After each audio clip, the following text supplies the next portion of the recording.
You know, when it comes to maintaining your UPSs or standby power equipment, it's always a good idea to keep the maintenance up to date. We normally recommend at least once a year. I suppose it's like owning a car. If you don't change the air filter or the oil in your car or the spark plugs in your car, it's just not going to run at its optimal performance. Pretty much like the equipment that we have. It's power electronic stuff.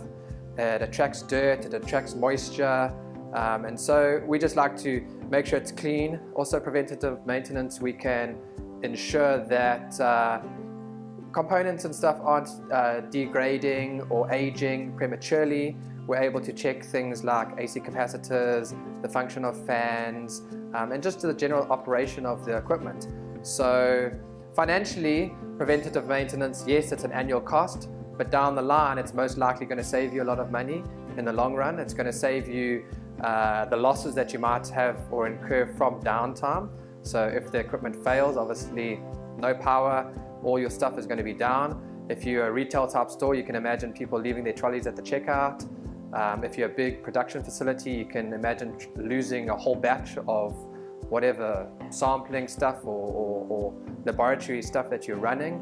And so it's always a good idea to stay on top of things, be proactive rather than reactive when it comes to that. So for the small cost of ensuring that your equipment is maintained and well maintained by a reputable supplier, someone that's qualified and has years in the industry and expertise, it goes a long way to rather waiting for something to fail and then trying to react on that. Because like I said, the downtime of it could be costly repairs that you could rather budget for.